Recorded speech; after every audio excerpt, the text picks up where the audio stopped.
Put the first place, second place, and third place. Your name. Reflective information. I mean, you guys decided to give it to the contest master. We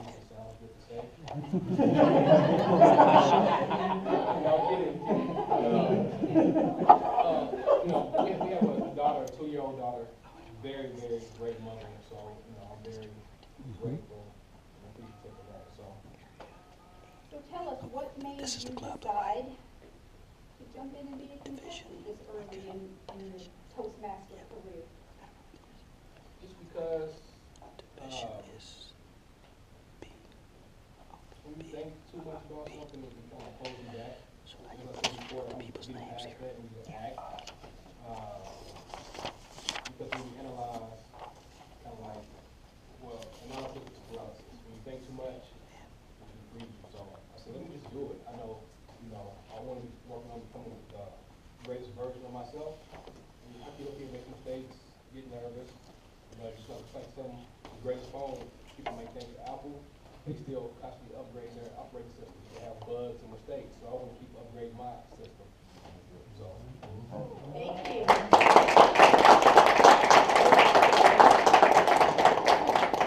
You put that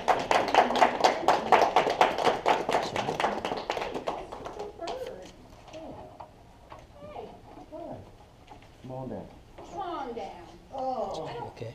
I'm not gonna get there. This is for the international. Okay. So you have under notable accomplishment, father of 3 lovely boys. What would you like to tell us about them? They weren't always lovely. I grew to love them. They grew to love me. And they are very sweet. A lot of earlier on in my life, people didn't quite understand the age gap between them, which right now is 6, 12, and 21. They thought that I would be a parent forever, but they failed to understand that with the each one teach one concept that I had in my household, I just fathered one. And the domino effect. So it makes the youngest one really strong, very strong. And they all do well, except for all the little areas.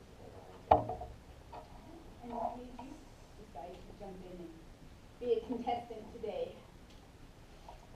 Well, I got a desperate call from an individual.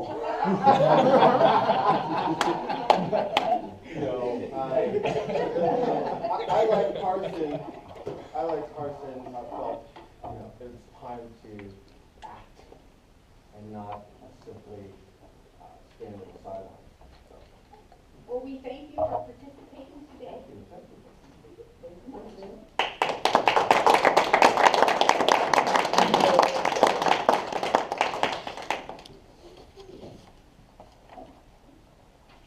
So you have under notable accomplishment that you were mom entrepreneur of the year 2014. Oh, we.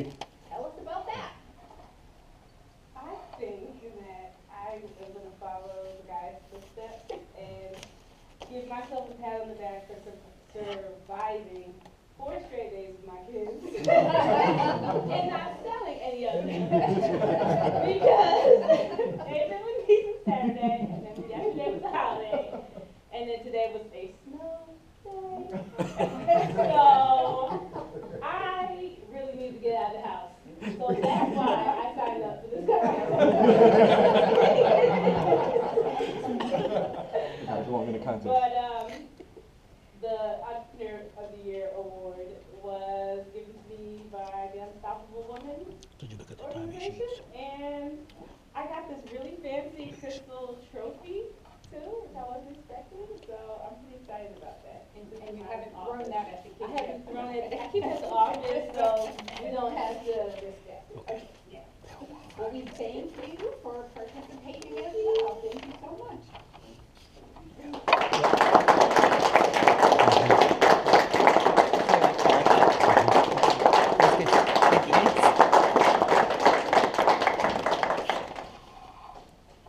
All right, we are ready for the second half of our agenda here.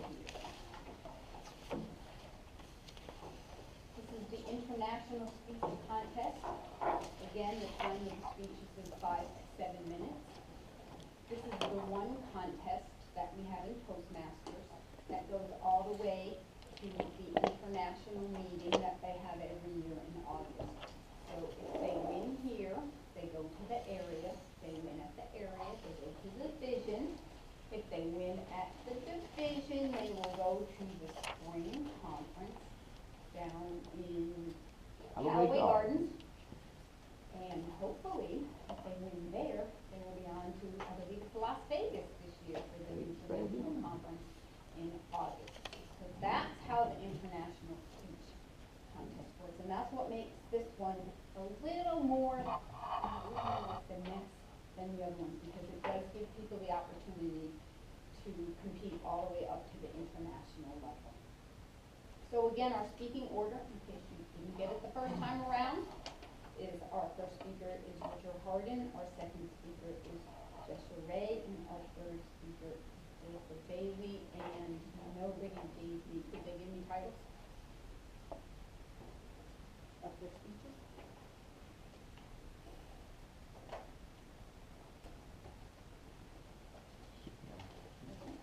Should be on mine at the bottom. I think I put it on both. Okay, I do have them. Okay. You have one crossed out and one not. Yes, I like that one better. Okay. Sorry about that. I knew I forgot something. I need speech titles.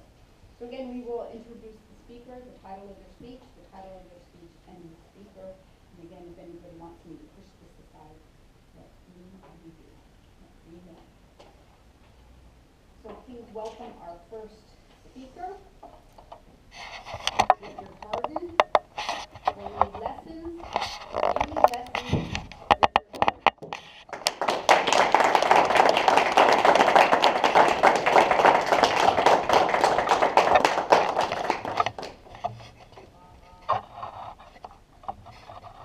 Nights like this, I wish raindrops would fall.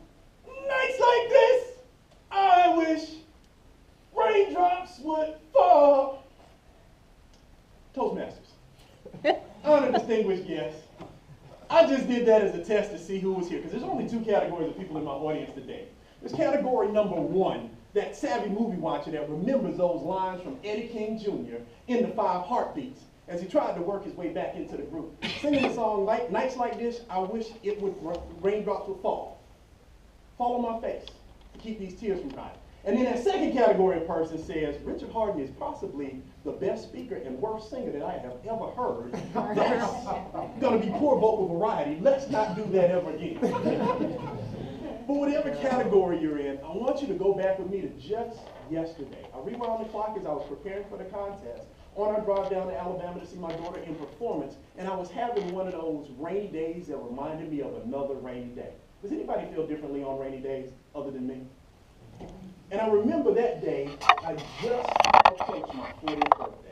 I was so excited about all the things that were happening in my life, in my business. We just done the biggest business expo ever. Had rented out the World Congress Center just before my 40th birthday, the vice president of the company, and I was excited, on fire, why I had electrified about what was going on in my life.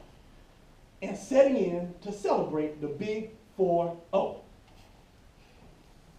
And as I look back on all the things that I remember, there's a striking memory of a young couple I met that year at that event. See, my passion, my privilege, and my preoccupation is helping people start their business on a part-time basis.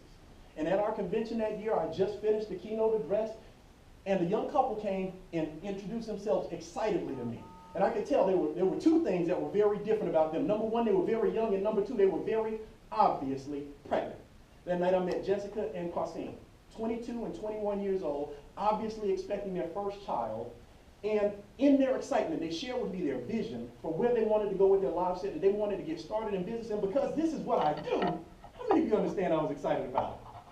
I was so excited to welcome them to the family, welcome them to the business team, just remembering what it was like for me only 10 minutes ago when I was 20 years old and a young father, desperate to make things happen. And I said, I'm going to help you. I want to lock arms with you, want to be in covenant with you. When you get started, when you have your grand opening, make sure to put it on my agenda. And since they were in Stone Mountain, that was an easy promise to fulfill.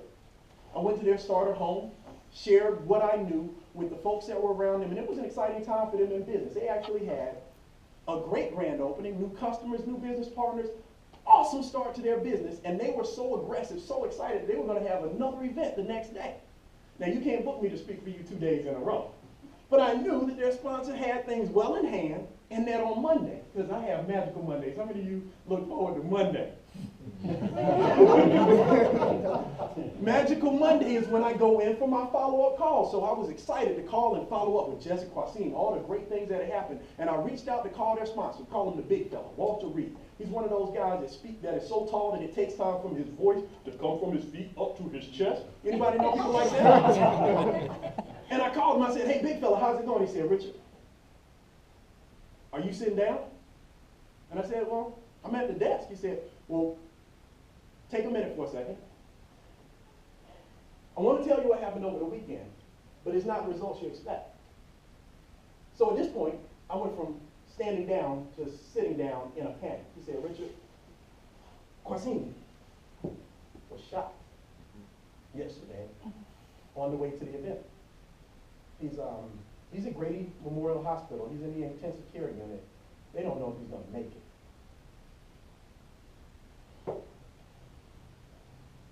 No one should be ready for that call, and I wasn't ready for it either. But I started preparing myself for the conversation that I was going to have with my new business partners. Because here's what I know. When you start a business, it takes 30 days of focused effort to get the result that you need. And those 30 days are the fastest 30 days in your life. They build the habits or break the habits that kept you where you were. And for the next 30 days, brother, you need to be working on yourself, your health, and your family. Does that make sense? Anybody ever prepare for a conversation with someone else before you were actually having the conversation with them? Well, that's where I was. I had decided ahead of time exactly what I was going to tell Quasine. I was going to inform him about all the things that he could do in right of rescission and get his money back and get to work on recovery. And I got to the hospital, Grady Memorial Hospital. How many of you know where Grady is? How many of you try not to go there on purpose? Me too! I didn't want to go to Grady. I didn't, I pushed the button for 7 with trepidation, and every hand sanitizer on the way to the room was another opportunity for me to make sure I didn't take out anything I didn't bring in. And when I got to the room,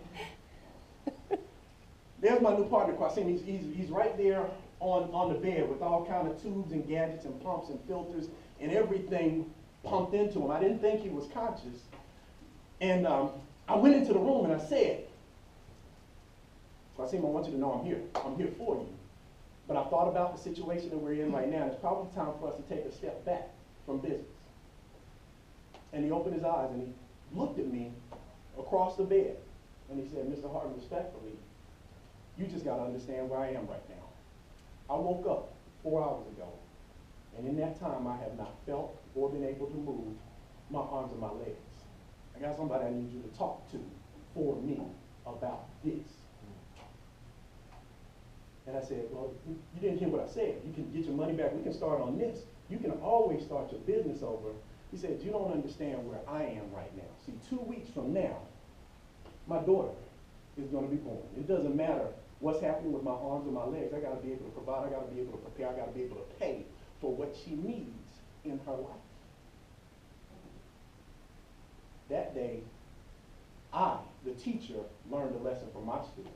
I learned the power of purpose and understood that there are only 2 important days in life. It's the day that you're born and the day that you found out why.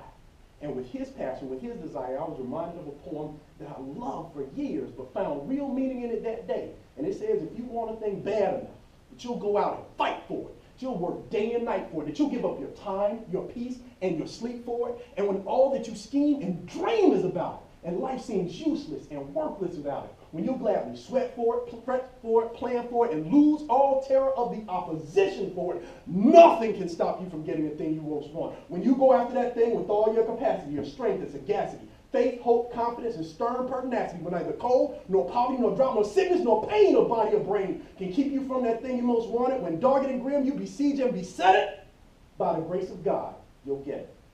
That'll contest.